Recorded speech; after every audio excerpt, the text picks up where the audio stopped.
For the Peugeots here at Bathurst today. We're on lap 86 of 161 and watching in the commentary box at the moment with me is always a welcome guest from New Zealand, Paul Radisich, but one wheel sort of dampened the day for you, didn't it? Damn shame. We everything went great. We're up to second and dived in at the pits on the pace lap, safety car lap, and pit stop went perfect. Tim jumped in, one lap out, and strut fell apart. And when it fell apart, it also pulled the some of the gearbox casing with it, so it did quite a bit of damage. When you say it falls apart, what causes it to fall apart? Well, you know, these things happen. It just the strains and stresses around Mount Panorama are just phenomenal. So the car's working hard all the time, and things break. You know, it's just the way it is. Let's have a look at it. Here, this is shortly after it's happened. 6 times now. You've come to the mountain. Your best is second. You must be wondering, well, look, my turn's got to be coming sooner or later. Well, you've got to look at this race and you say, well, it's a long race and things do happen, and as long as you come into it thinking that way, then you're not disappointed, because it is a long way, things happen, and you know, when something like that goes wrong, you sort of have to shrug it off and say, hey, that's motor racing, that's the mountain, and we'll come back and have a go next time. The old mountain can be pretty harsh, can't it? It can be tough, and you know, these cars haven't done long distance racing, and you have to expect it. Paul, we call you one of our own, but what about the internationals? A strong influx out here this year, and you've spoken to a number of them. What's been their initial reaction when they've seen the mountain? I spoke to a few of them after practice, and big-eyed. And the word was sensational. They were just impressed with the place, and I think a lot of the British touring car runners sort of said, gee, I wish we could do all our races down here at the Mount, but you know, they were just delighted to be here, and the excitement was, you know, really shown through. Well, I'm sure our friends in New Zealand are watching, and there'll be thousands of them watching as we speak. We'll be enjoying our telecast, and a bit disappointed to see you sitting here with me. What about the future? Do you head back to the UK? Yes, I was trying to put a deal together to do the V8 cars, but that's fallen over, so I'll go back and compete with Ford in the Tourist Trophy at Donington. And with a birthday coming up next week, this is not the sort of present you wanted, is it? No, you know, we want to be out there racing, but mate, that's the way it goes. The Peugeot really was strong, you know, everything else was great. It's just a stupid little thing like the internals of a strut let go, and it did a lot of damage. Paul, we hope things go okay for you. Good luck. Thanks for talking with us today. As we go back to the boys in the commentary position, Gary Wilkinson. Yes, to look at, it's Murray Walker on this occasion, but to look at Julian Bailey in the number 60 car, that's the Honda Accord. He's in 12th position. He's 5 laps down, but he's still running strong. As you look at the Patrick Watts car now from 3rd position, that's the Peugeot 406. And unlike the other car where we've just been listening, the suspension strut is perfectly okay. He's changing drivers. Patrick Watts gets out of the car, and into his place will get the other driver, which of course is Neil Crompton and David Tapp. David, what's happening? Yes, Murray, a driver change. As you've said, Neil Crompton in the car. They're quickly changing brake pads too at the front of the car here, and tyres and fuel all going in. They're running fairly strongly at the moment, this car, and they'd obviously be looking forward to getting back out there as quickly as possible, trying to effect this brake pad change as quickly as possible. They're having some problems at the moment getting the right rear wheel back on the car, but mission now accomplished. Well, we've got a nice close-up there of the twin caliper assembly, and you saw the big levers where they're pressing the pistons back in the caliper so that the pads can be pulled out and then leave enough room for the thicker new pads to go in. Here we are, our man on stick cam on the end of a stick, fabulous race cam on the end of a broomstick, and there goes one pad in at the front. Twin calipers on this Peugeot model, and there the other fellow, well, 2 fellows working, one on each caliper. Good way to go. Wonderful picture, this. You know, you don't normally expect to be underneath the car seeing the brake pads being changed. And you notice that they're not using their fingers, Murray. Those things are coming out at 600 degrees. Slick tires going on. Temperature, and the wheel back on, just filing a little bit of the face off. Oh, something's gone amiss with where the wheel sits on that wheel hub, so squaring that off. Nothing too much to worry about once they get it straight, or once they get it square. And not what you'd like to be doing at a pit stop, but nevertheless. Losing an enormous amount of time, of course. Craig Baird will have moved up into 3rd position in the BMW. Brad Jones will be 4th now in the Audi. Cameron McConville will be up into 5th position. And the Richards Volvo should be up into 6th position. Richard, would you agree? Certainly will be shortly, I think. Neil Crompton sitting in the car there. By my calculation, this car only came into the pits 23 laps ago, and I have a feeling that it changed pads then as well. Okay, well, really, I'm being a bit too kind with them with that back change. That obviously looked as if a wheel had come loose a little bit. Not all the way, obviously, but loose enough to start fretting the hub. And they are really quite concerned about getting the new wheel in so that it sits square on the drive flange. Yeah, they did definitely change pads. This is very much unscheduled, this stop, and from being in 3rd position, a matter of just a few seconds behind the leader, Jason Plato, all chance, I think, of victory has gone now for this car.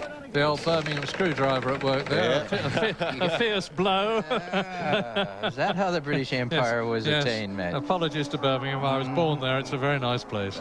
But now, all this is new to these people, Alan. I mean, I know in Australia you have the Bathurst 1000 every year, and people will be used to coming in and making pit stops and changing things. But to all the European teams, with the exception of those that go to things like the 24-hour race at Spa, all this frenzied work in the pits to get the car back into the race is new, because if anything like this happened at a sprint race in Britain, you just pull out. You'd be history. You're finished. You'd have lost so much time that there'd be no point in rejoining. Well, everybody has to go through a learning curve, and these fellows will go back with a post-mortem and realize that next time around you just can't have any degree of problem whatsoever. Neil Crompton back in the race then, but well down the pecking order, which is led by Jason Plato, number 3 there in the yellow and blue Renault Laguna. 2 started, 1 is running. Alan Jones went out some time ago when he hit an oil slick as he turned into the BP cutting and went straight into the wall, and was lucky not to be hurt. The car certainly was, and the safety car had to come out while they recovered it from the track, which meant that everybody closed up on the lead car, which is this one, and it's been in the lead virtually all the time, except for when it came in to make its own pit stops. Alain Menu and Jason Plato, who between them won 14 of the British Touring Car Championship races this year, to finish respectively in 1st and 3rd positions.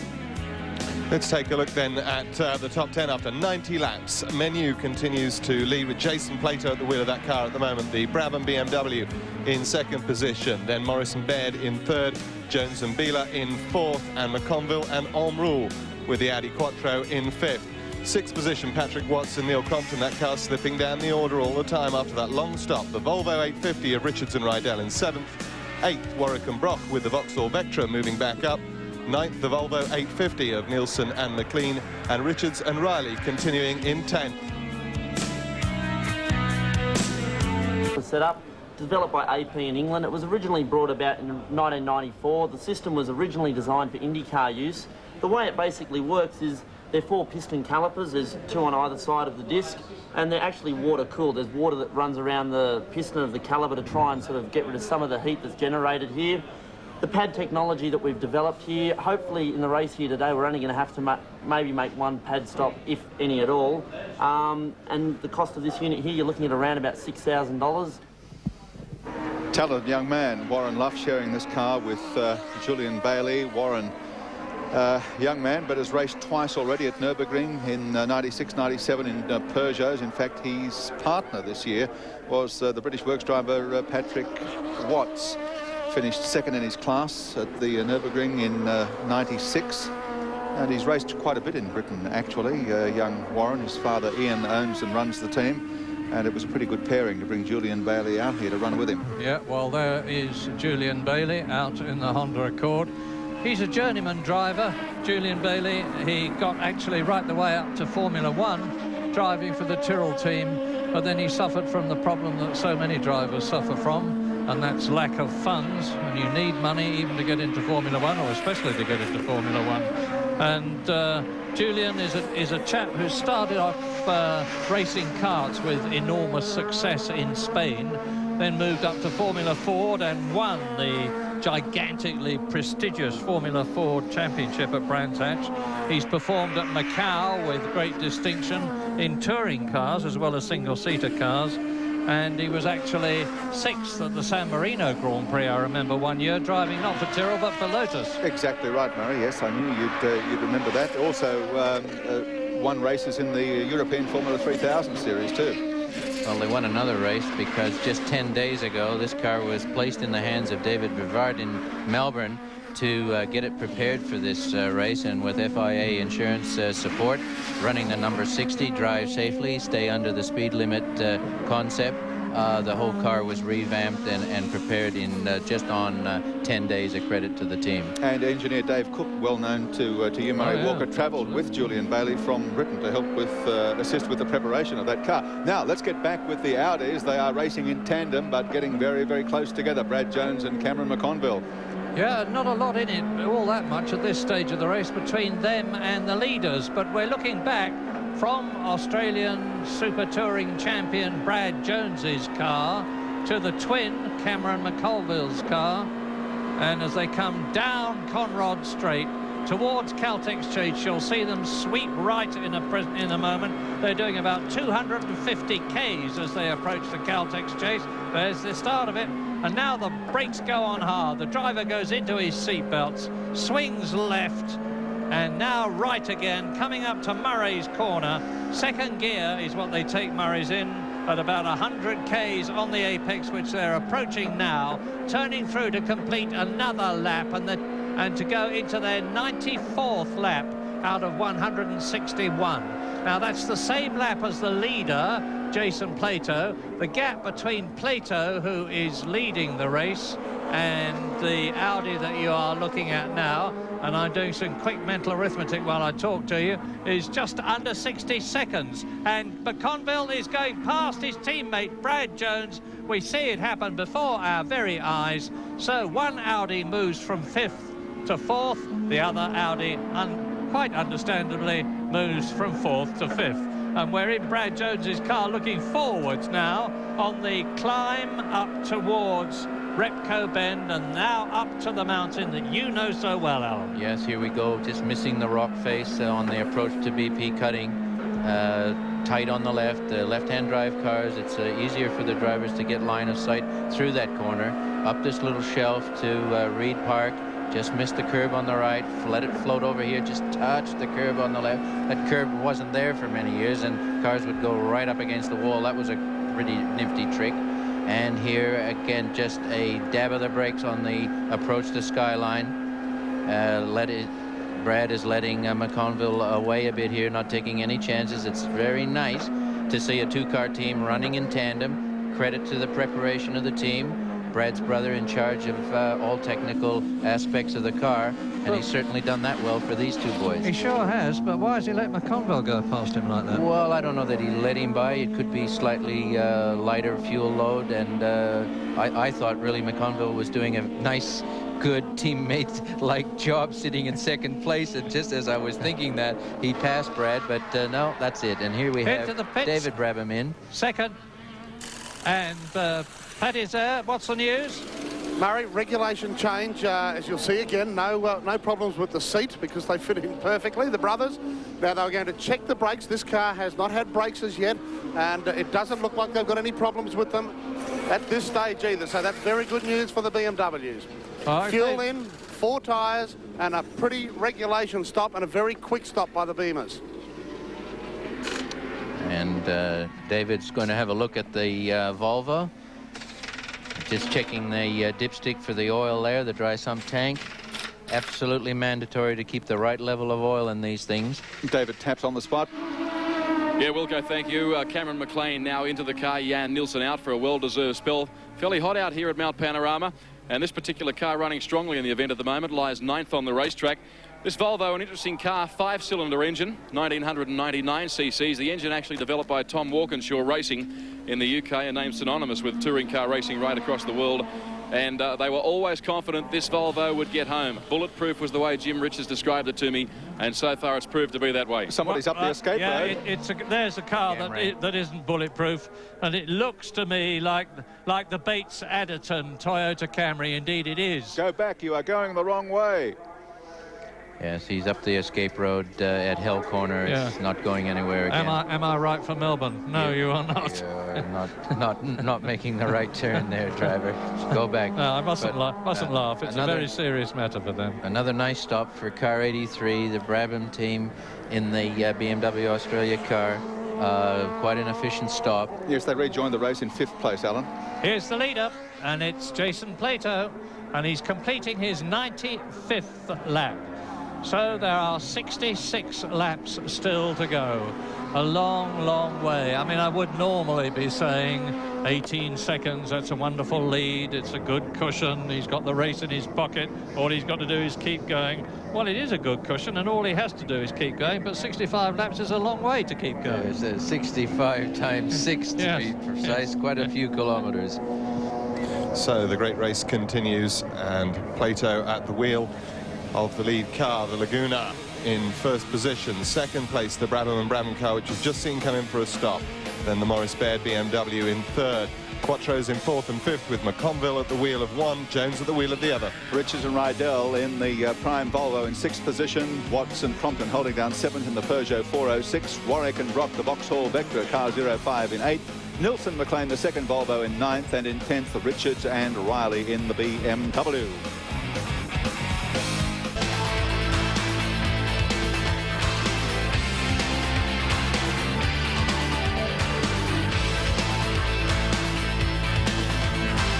Action aplenty here at Bathurst. The Renault of Jason Plato is on lap number 95, and at the moment he's saying, catch me if you can. Let's have a look at some of the highlights of the last hour. A bit of shunting going on at the top of the mountain. David Huger's Alpha in 19th spot, shunted out by the Peugeot of the Compton and Watts combination. Jenny Thompson's Ford Mondeo, tragedy for her once again, problems on the mountain. Out comes the pace car once again. Little they can do, especially a race leader, Jason Plato. So let's just tighten up the seatbelts, sit tight, get ready, and prepare to stretch that lead once again. Paul Morris in the pits, working frantically there on an oil problem for Morris and his team. But quickly back out and regaining fourth spot as once again the race is restarted. That's after the third time the pace car come out. Neil Crompton, though, into the pits with brake problems, and he, unfortunately, at this stage, loses third position.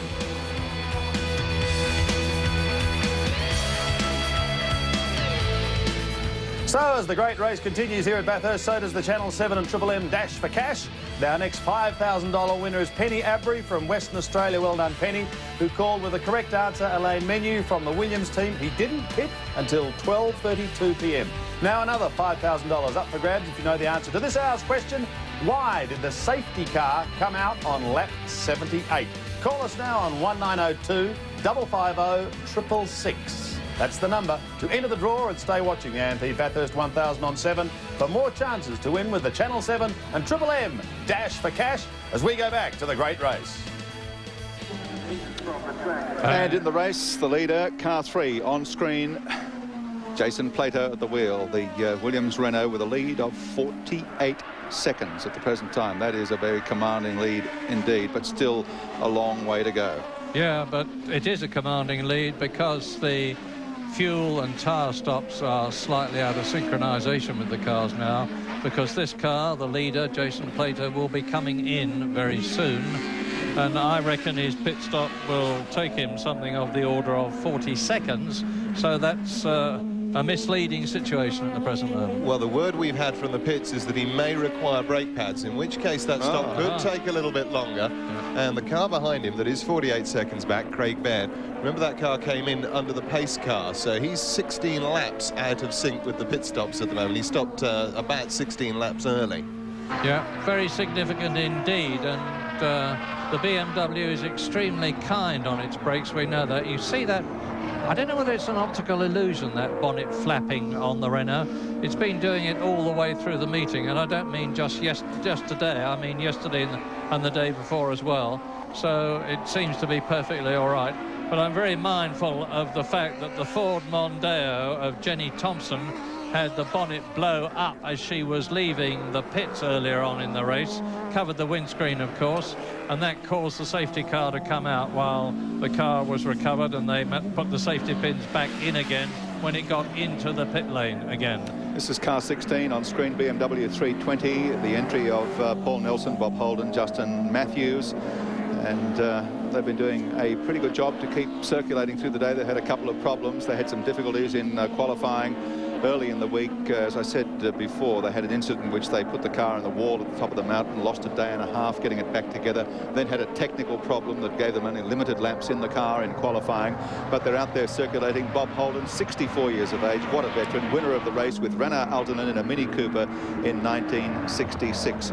Paul Nelson, young guy from, well, say young guy, 33 years of age, from Sydney, campaigned in Formula V's. He's been running the Super Touring Championship for the last couple of seasons as well, and Justin Matthews, also from Sydney, has been running in the Independence Cup in the Super Tourers series for the last couple of seasons, and with quite good placings as well. In fact, finished third in the Lakeside round of the championship last year. That was a good effort. So these three guys together having a lot of fun. They're trying to stay out of harm's way as best they can out there and get to the finish line. I noticed that Bob Holder's got that thing that absolutely infuriates me if I'm following one on the road. He's got his left indicator turned on, and he hasn't he must have heard me.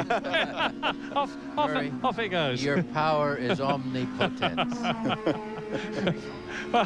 Well, there he is. He's down in 13th position at the present minute. He's a chance to move up to 12th, though, because the car ahead of him is sitting in the pit lane at the moment. That's the Jason Richards, Brett Riley BMW entry. They were there only around 5 laps or so ago. They're back again, and they've got a gear selection problem. This is Bob's 28th start in the Great Race. Not only did he win it in 66, he's won several different classes in other years here as well. He's just a great competitor. He's been highly placed in the Australian Touring Car Championship, going right back to the late 60s and early 70s. 65 years old. That's getting on a bit for a race like this. It requires a lot of stamina. And Jason Plater has got plenty of that as we watch the Mike Fitzgerald, Jamie Miller Peugeot 405. He's in 16th position. I was talking about Jason Plater. There he is, pit stop. We'll just throw our stopwatch on here and see how much time they do need if they are going to go after brakes. Well, certainly none on the back. Nothing untoward on the back. We can't see anybody working on the front. The driver change, Alain Menu going back in. While the watch is running, let's go to David Tapp. Yes, Gary, I'm actually standing right opposite the Peter Brock Derek Warwick workshop where the Vectra has just pulled up. Derek Warwick will get in the car. Peter Brock, another fine driving stint by the veteran. And Warwick very keen to get in there and get on with the job. He loves this circuit. It's really just a basic pit stop. They're going to change tyres. The fuel's going in as I speak. And at the garage just a little further down is the Renault team, and Pat Welsh is there. Yes, front brakes for the Renault team, and that's what's taking just a little longer, but this was scheduled. Interesting stat from down here. Air temperature at Bathurst at Mount Panorama has gone from 18 to 25 since race start, but the track temperature has gone from 18 to 35. So it's pretty hot stuff down here at the moment. But it's just taking a little longer than expected for the Renault. Alarm Menu is well and truly strapped in and ready to go. But the brakes are taking, especially this right front, taking just a little longer than expected. It's not taking longer than I expected, I have to say, because this is always a very tricky operation that can so easily go wrong. It's very, very hot down there. The mechanics, as you see, has got heat protective gloves on. In go the new pads, and here's trouble for the Hyundai of Rick Shaw and Tony Robson. They're coasting to a standstill. They're well down. And they're going to be even further down by the time they come to a standstill. The Renault has been in for over a minute and a half now. They better be hoping that within the next 30 seconds they can get that going. Trouble getting the pistons back. You could see the fellows squeezing really hard on those big pliers with the long leverage, but even then, difficulty getting the pads changed quickly. We haven't seen the car move yet. In my opinion, Alan, it's costing them the race. Well, it may very well, Murray. This is really quite bad, I have to say. There's a lot of people around the car still. We haven't got there. Yep, no, they've really got a problem. There's a jam up with the pistons. It's absolutely mandatory that each piston goes back parallel in its bore. And if they get in there and jockey around and get a bit too excited, one of the pistons can get jammed, and then they've got a nightmare on their hands. And this looks like what's taken place. Yeah, you have to just keep mega cool and get everything right. But of course, when the pressure's on, as it is now, they've lost the lead, because Craig Baird will have gone through into the lead now. This is coming up to 3 minutes, Murray. Yeah, he was 45 seconds behind. You see Alan Menu sitting there trying to be calm, but so very difficult when you know you've dominated the race all the way, and that you're in the process of losing the lead through no fault of your own. I can tell you he's just lost it. In fact, I think he's just gone a lap down. Yes, well, 3 minutes in the pits, it's got to be at least a lap. No two ways about that. Menu will settle in there. Be surprised not to see a little pump up of the brakes on the pit lane. Now he's got to keep cool and not just go like a mad thing. He can't be mad. He's got to be a professional now and accept that for what it was. It can happen to anybody. New leader, Craig Baird, number 2, BMW. Yep. This is what so many people expected to happen. And confirmation that the number 3 car is a lap down. And that now Cameron McConville and Brad Jones in the 2 Audis have moved up into 2nd and 3rd places.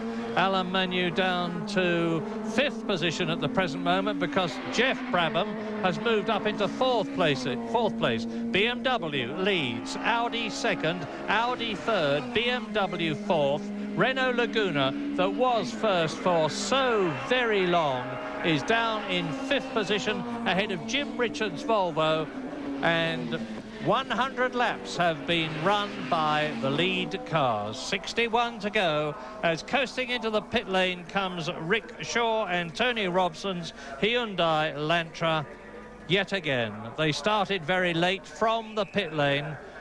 This is not the car that you normally expect to see in touring car racing, but they've done a good job on it. Wheels have finally fallen off the rickshaw, I think. Oh, you've been building up that one, Gary. just waiting for the opportunity, haven't you? How long? Well, yeah, I'm glad to say you How long have you been waiting? So, Richard Shaw, and it really is his name. I thought it was a nom de plume at first. Well, this race never ceases to provide excitement and drama. And now the Maurice Baird BMW leads. Audi Quattros in 2nd and 3rd, McConville and Jones. The Brabham BMW in 4th. The Renault Laguna is now back to 5th position. And Richards and Rydell run in 6th with the Volvo. 7th, Watson Crompton with the Peugeot. 8th, Brocky and Warwick with the Vauxhall Vectra. 9th, Nielsen and McLean, and 10th, Searle and Full with another BMW. Balance of the field with all the work to do. Bailey and Luff in the Honda Accord, 11th, and 12th, Richards and Riley, BMW 318, BMW 320 of Nelson, Matthews and Holden in 13th, Chapman and Bradshaw 14th in the BMW 318, the Peugeot 405 in 15th spot, Fitzgerald and Miller, then Shaw and Robson, the Hyundai Elantra, the Alfa Romeo Auger and Kite, we saw it spin up in the dipper before. Newman and Bewley in 18th spot in the Peugeot 405. The Nissan Primera of Richards and Neal has dropped all the way back to 19th, and Harvey and Radicic in 20th position.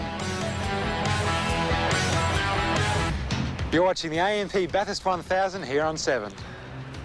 You certainly are, Kieran Perkins, and I hope you're enjoying it. There's been plenty of action, plenty of drama and plenty of excitement so far in the race, and Jenny Thompson has provided plenty of that. Jenny, welcome, and I'm sorry to be welcome into the commentary position at this time of the afternoon. You'd still dearly love to be out there. Dearly would, yes. Gee, you've had some action though, haven't you? Oh, we have. You know, there's been some ups and downs, and that's what Bathurst is all about. That's what causes the excitement, I suppose you'd say, and the buzz around the pits and around the field. It's been magnificent, but it's such a shame for the guys that we haven't been able to actually sort of continue racing. Can I just go back to the start of the day? What was the feeling like for you? I mean, here you are, your first time on the mountain. At 5 o'clock this morning. Yeah. Okay.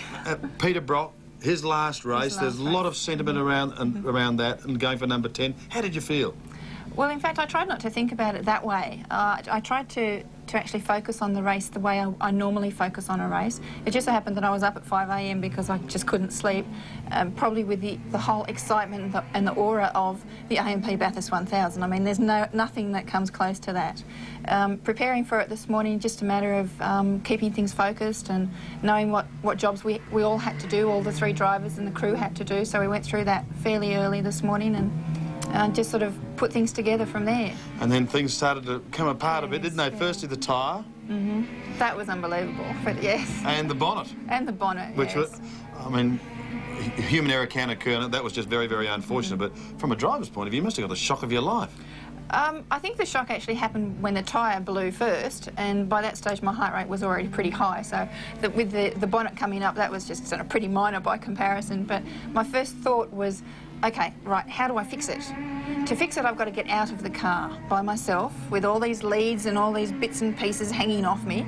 Then I've got to close it, jump on it, close it, pin it, that's not a problem. Then I've got to get back in the car and put all my leads and wires and everything back on and continue. And I thought, how am I going to do that? Because it's normally someone else is helping you do that, you know, right. another driver in a driver change or one of the crew sort of helping you do that. Because you've just got so much extra bits and pieces on you. Well, despite all the drama, have you enjoyed it?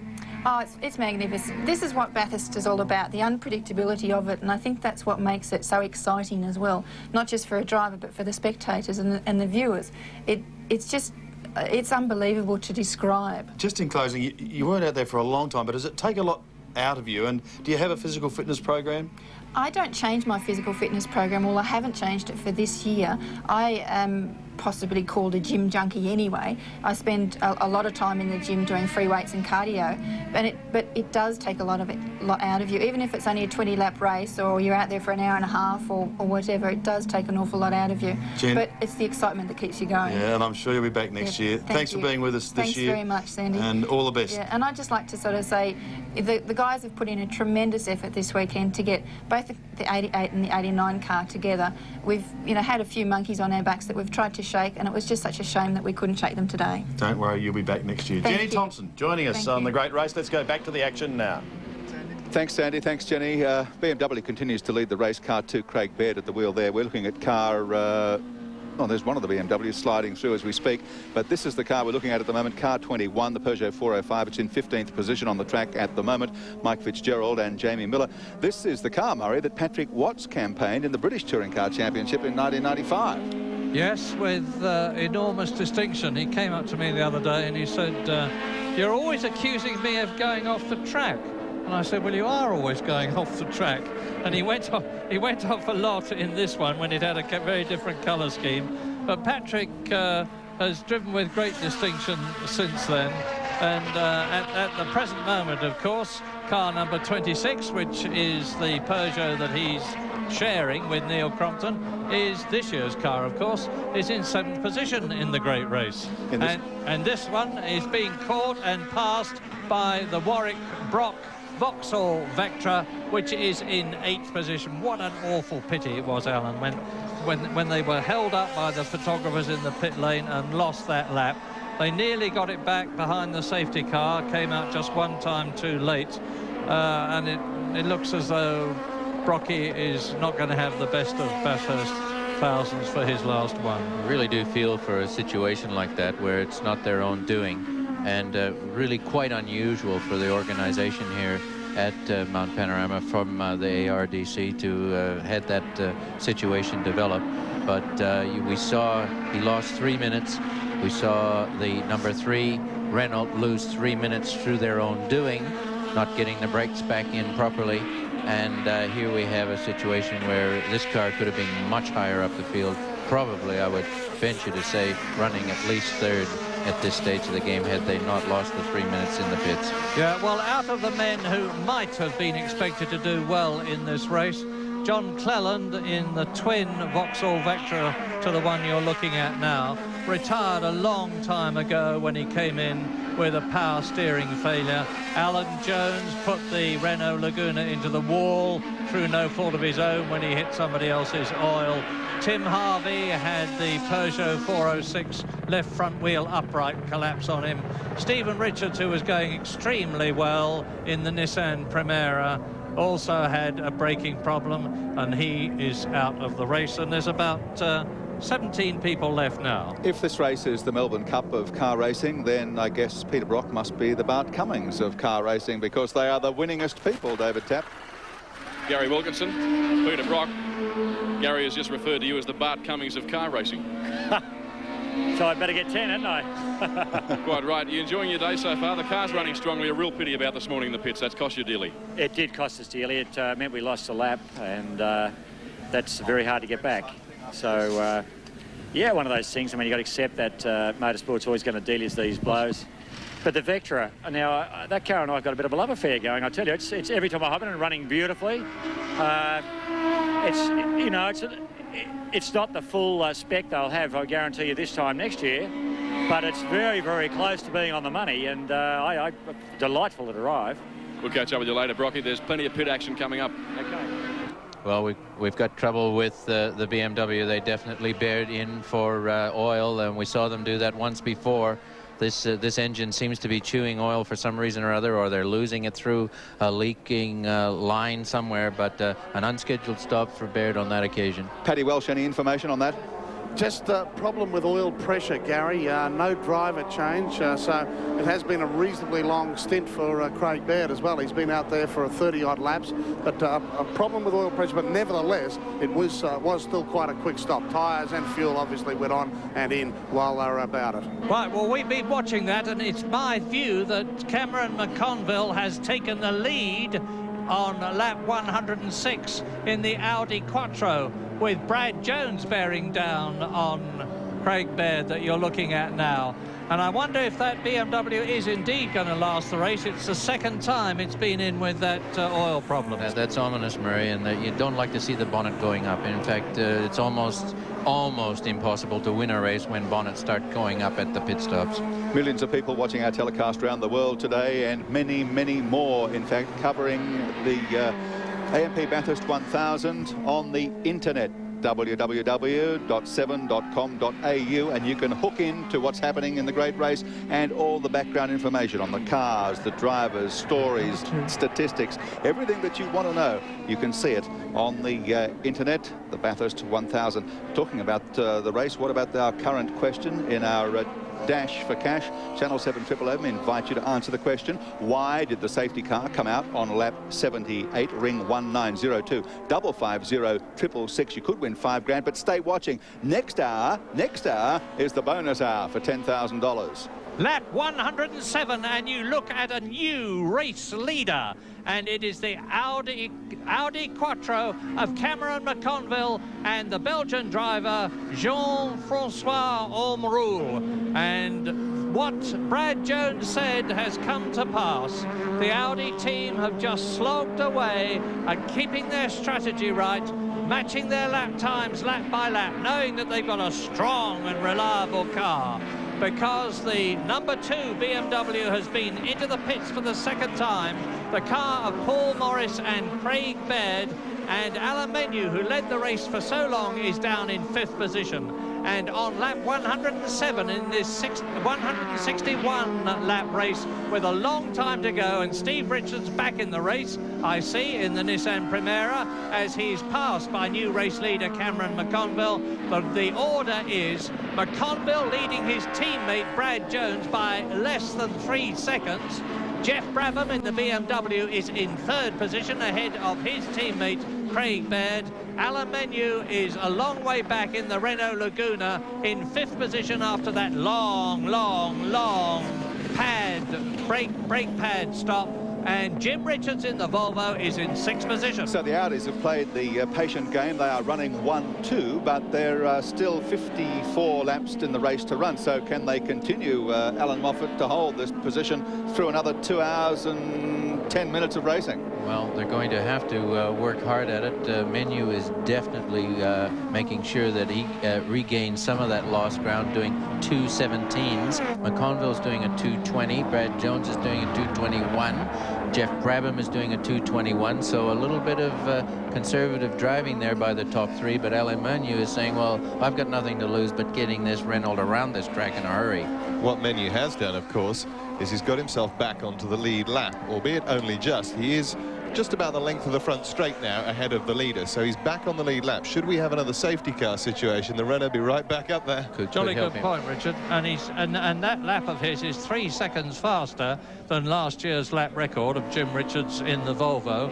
But Jason Plato has actually been 4 seconds faster in the same car. So as you rightly say, Alain Menu can throw caution to the winds, metaphorically. He won't do it literally because he's a very professional, experienced driver, and really go for it. And his last lap of 2 minutes 17 was 4 seconds faster than Cameron McColville's last lap. That's Cameron that we're looking at now, the new lead driver.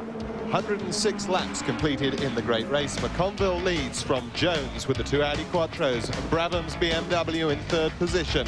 Another BMW in 4th. And Menu in 5th with the Laguna. The great race is changing shape yet again. Richards and Rydell in 6th position, the prime Volvo. Then the Peugeot 406 of Watson Crompton in 7th place. Warwick and Brock in 8th, and the Vauxhall Vectra. The Volvo of Nissan and McLean in 9th, and Searle and Fool hold down 10th place in the BMW 320. Well behind the front runners in the race with 108 laps gone in the AMP Bathurst 1000. This is the BMW 318 entry, CPW Motorsport of Jason Richards and Brett Riley. Brett Riley, a long-time campaigner. We spoke about him earlier, former teammate of Nigel Mansell in Formula 3 racing. He's been here to Bathurst on many occasions. He's a Kiwi, a New Zealander. He's done quite well here in 4 starts previously. First start was in '88, mostly in class racing with Corollas and BMWs with Peter McKay and Craig Baird a few years ago. Well, Craig Baird's doing quite well with the BMW team today, isn't he? But as I said, it's pretty tough to compete against people like the Audis, the BMWs and the Renault Lagunas in this category of racing. But these guys are doing a good job. They've kept out of harm's way. And he's being caught soon to be lapped by Jason Plato, who is in the Renault Laguna. Alain Menu at the wheel, of course, now, and he's in 5th position. And alongside me is the man himself. Yes, one man who was caught and lapped because he was stuck in the pit lane for a long time today, John Cleland. Yeah, not a good day for me. It was very nearly 1 hour in the pits. I was told when it came to a halt with the power steering problem that it would be some 15 minutes. So it was... John, you've driven here before. You've come all the way from Australia. You've been all through the 3 days of preparation and testing and practicing. You've got a car that could potentially win after you changed it, and that happens. You hadn't had a problem with that component before. We haven't had a problem with that component at all, ever. But there again, we've never competed in a 1,000-kilometre race before. But the car has never let us down all week. The only thing that went wrong was in the top 10 shootout. It was my fault. I hit the curb and it bounced up, and that's the only drama we've had all week. I just can't believe it. We replaced the pump, and some sort of 15-20 laps later, the same problem occurred. Well, it's the first time that the Bathurst 1000 has been truly international, with as many drivers coming in from overseas as have this year. It seems to me, from where I sit, to have been gigantically successful. Are you going to be spreading the gospel in Europe when you get back? I have done ever since 1993 when I first came out here. I shared a V8 with Brocky, and it broke early on in the race, but we did it eventually finish, I think, 14th. I finished 7th and I finished 6th as well, so I was looking for a much better result here. But every time I go home, I tell everyone about this place. Nobody believes me what Bathurst is about. John, sitting up here now and having a view of what's happening in the race with the Renault, best part of a lap down, the Audi's running 1-2, the BMW's running 3-4. How do you see it unfolding for the 2 hours remaining? I have to say my money was not on a Renault to finish this race. I was a little bit concerned that one of our British cars would, not because the British cars are fragile, but just that we're not used to running in such long races. BMWs and the Audis are clearly a very adept at sort of getting these cars to run through 24 hours at Spa and places like that. So they know exactly what it takes to win here, and some good Australian drivers in there proving that they are as good as a lot of the Europeans for sure. John, maybe you didn't bring enough Scottish parts with you. Maybe we didn't bring enough Scotch with us. Well, I was alluding to. I wasn't saying what part, but... we're going to bring some haggis and some Scotch next year. You do have a famous product that comes from your country, or your part. Maybe if we'd poured that in the mechanics, we'd have got the thing changed quicker. John, you were going to be sharing the car with James Kay, who's got a broken collarbone. How are you going to share the driving with him? Well, the way it was going to work was I was going to do 3 stints and James was going to do 2. The ironic thing about it was that James decided to get healthy for this race and take up sort of mountain biking, and he fell off a mountain bike and broke his collarbone, so I think you shouldn't bother. Speaking of falling off, Alain Menu, in his effort to make up for lost time, he has had a little bit of a mishap. Let's take a look. Car 3, Alain Menu, the Williams Renault. Whoa! Very lucky. Oh, lucky. Hit the curb at Skyline, and he didn't let it get out of shape in the sand. He just let the car take its own momentum, but he hit the curb twice, once hard on the approach to the corner, a second time on the other side of the curb. Here's another slam, floor pan of the car, the front spoiler getting a whack, and then, okay, a little bit of dust in the car, we won't worry too about it, but that got his heartbeat going, John. You've been there 31 times today. Could you have recovered like that? Oh, definitely. No argument. I probably wouldn't have hit the curb in the first place. No, that was a good recovery from Alain there. Very dicey part of the circuit to have that happen. It's cost him dearly, of course. Assuming that there's no damage to the car, what would an off like that cost you in time? It's a couple of seconds for sure. That would slow him down, and it would give him a minute or two to just check and make sure there's no strange noises from the car now when it's maybe hurt the underneath of the car somewhere. Jim Richards flying the flag for Prime Television here in the Volvo 850 entry. They've been battling all day. Couldn't qualify in the top 10, which disappointed Jim greatly. They thought they were coming here with a great chance. The car has run pretty well for them, but they've just not been able to match it for pace with the Renaults and the BMWs. That's the other Vauxhall Vectra in front of him, driven by Derek Warwick. He's on his 109th lap, whereas Jim Richards is on his 110th lap, a full lap ahead of him, and a lap of this circuit is 6.2 Ks, 3.8 miles, if you think that way. Cameron McConville, we're on lap 112 out of 161, is leading in the Audi with Brad Jones, his teammate, in second place. And they're getting ready over in the Renault pit, as you would expect after what we just saw transpire at the top of the mountain. There'll be a change coming there shortly. A pit stop, and they're already pushing for time. This will be something to see, because they cannot afford to waste a second now. Remember, the Audis up front have still got a stop to come. So all opportunity is not lost yet. Wheels and tyres. We're inside the Vectra. Nice bit of communication there. Formula One Grand Prix on the dashboard from Melbourne, Australia, coming up in March 1998. Yeah, it's interesting to see Derek at work. I've never seen him work before, and he's obviously not working hard enough, in my opinion. I can't see any sweat on his brow. No, I can't see it. I just don't think he's working hard enough. You're only saying that because you know he can't answer back, aren't you? Well, I'd just like to think if we could link in live to him, I'll give him a bit of an ear bash in here. Talk us round, John. Talk us round. Well, as we get into BP cutting here, we're up in second gear, then we grab third at this point. Up, approaching Salmon Park there, you just get hard in third gear and grab fourth on the exit. On the way through Reed Park, just into the dip there. You get understeer here. Yeah, a little bit of understeer, a little bit of oversteer at that point there as you arrive. Just a slight dab on the brakes from McPhillamy. That's the curb on the left that Alain Menu hit, and then he got the one on the right. We're just in the limiter in fourth gear here as you approach Skyline. Hold tight to the right, and just clip the curb on the left on the way down. Down to second gear at this point, holding it really tight into the Firestone brick wall there. Second, third and fourth down the hill. Forest Elbow is the next really important one, because if you louse this one up, then you lose a whole heap of time down Conrod Street. I was showing you my map there, forgetting you've been here 3 times already. I could have done a map a few days ago. Well, we have to score him now, because, you know, he'll see this after you go home. Well, I think he got a sort of 5 out of 10, really, for that. Oh, 5 out of 10? Well, he missed the apex at Forest Elbow there again. Okay. I've been telling him that all weekend. If he uses the grass, if he uses his driveway in the left here, he's trying hard. Okay, I'll give him 9 out of 10 now. Caltex Chase, yeah. Well, Derek always does try hard. When are contracts renewed for next year, John? I keep forgetting he's the boss. So, the Vauxhall Vectra... We got trouble here with the Prime Volvo. Yeah, slowing right down on its way down Conrod Straight. This looks like a vibration coming through the bonnet. He might have a puncture, but certainly a wobble. Poor Jim Richards, here he comes with his 850 on Conrod. Certainly not the pace he'd like to be coming.